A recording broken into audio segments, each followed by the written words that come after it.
Good morning, world. Carpo here. I'm waking up from my slumber, and I'm coming out to make a video. It's about five in the morning. I woke up today, and let's go. Still got sleep in my eyes. I actually went to sleep around 11, about midnight. So it's not like I slept a long time. But I woke up and I felt rested, and I had this song stuck in my head. It's White Lines, Grandmaster Flash.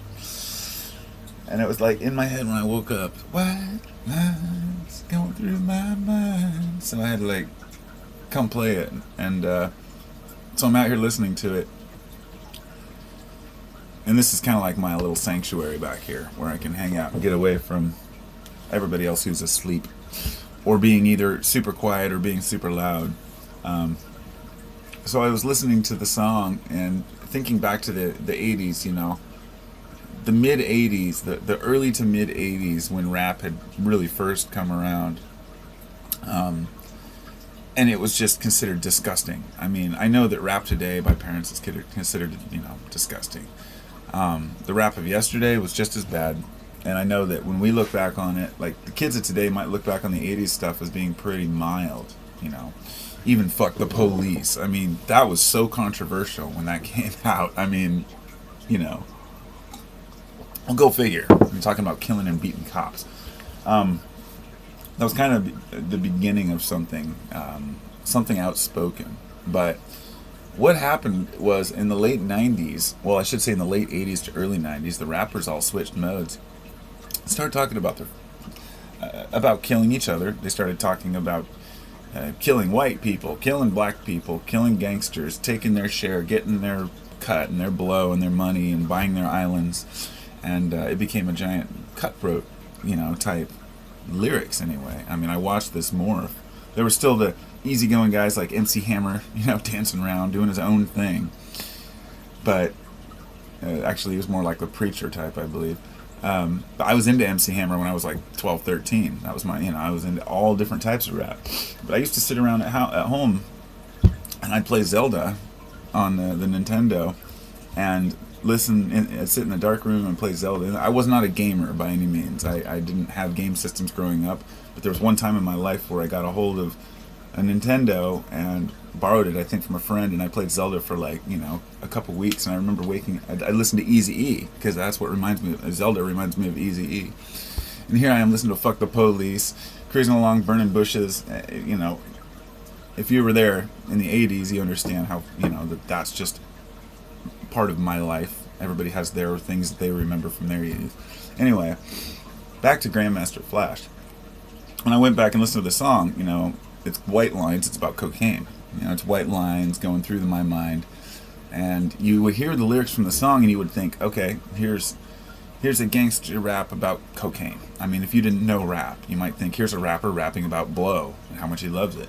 You go ahead and listen to the song and you see that the song is saying, don't do it. It's like, it'll destroy your brain. And the parents never listen to the kids. I grew up listening to Slayer, okay? I listened to everything from Eazy-E to Slayer and Megadeth to the Grateful Dead. I mean, there was very little music I didn't listen to. And I remember my mom saying one time, why do you listen to that heavy metal? She wasn't really that bad about it. She understood that people like what they like because she was a kid. She listened to Elvis. Her parents thought that Elvis was, Satan.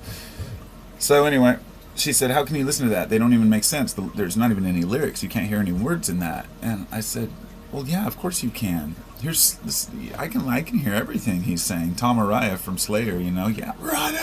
I'm sure if you're listening to it the first time, you can't understand it.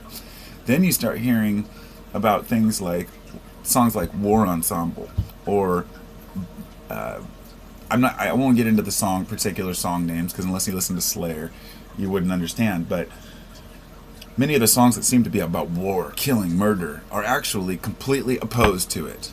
They are talking about how horrible it is, how our government sends people off to be killed, and how people need to stand up for themselves and not be taken as numbers. Slayer, you might call them the original truthers. And I'm not saying just Slayer. I'm talking about all of the bands that came in the 80s and 90s that really, this started in the 60s, of course. When people really started speaking their minds. But it seems like in the 80s, it hit a pinnacle because of the cocaine epidemic, everything was changing. Technology was coming forward. People were able to start producing their own music in studios affordably. And what happened is in the late 90s, it just exploded and took off to where every douchebag can make music in his basement. No offense, because I do it too. Everybody makes music and everybody puts it out there, and the market's flooded with all kinds of stuff. So in order to get attention, you either have to be really good or you have to be really extreme and really vulgar. So let's step away from Grandmaster Flash, who is, he is teaching kids not to do cocaine. And some of the Eazy-E songs, even though they were brutal, some of them were very politically motivated too. And Slayer and all these other bands. Now here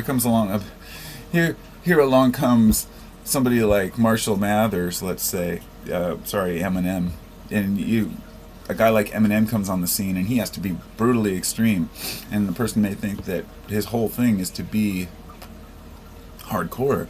But even with somebody like Eminem, if you really break him down and you actually listen to his music, because I'm a fan, I love Eminem. I was just listening to the other day, and I know a lot of it by heart. It's just, I didn't grow up as a rapper, I grew up as listening to music, and when Eminem came around, I said, this white boy can rap, you know. I didn't buy into the controversy. And I never listened to music because it was popular or because somebody else was into it. I mean, I was into like Zeppelin when everybody else was into the new stuff. Not to be different, just because I found it better music. And there was very few bands that I could really move forward and listen to. But I was a big heavy metal fan, and I found that heavy metal was a huge inspiration for me to see that these guys aren't so hardcore. These guys want to change things. Slayer is one of the most politically oriented band you will ever hear about. And if you've never listened to Slayer or heard anything of them, you might just think they're a satanic band. And that's just the stupidest thing I can imagine. But it makes sense, because look at an album cover, pentagrams, and it's like, yes, they do play a part.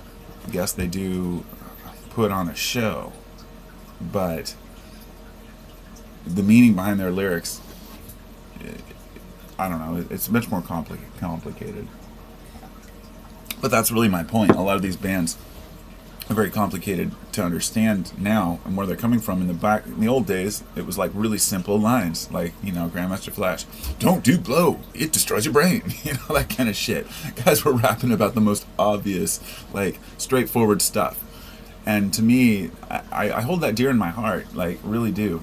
Because when I listened to that song this morning and watched the video, it's an old 80's video, it made me realize that hundreds of thousands of kids listened to that music and listened to that song and understood what he was saying and said, hey, if he ain't gonna do it, then it must be bad.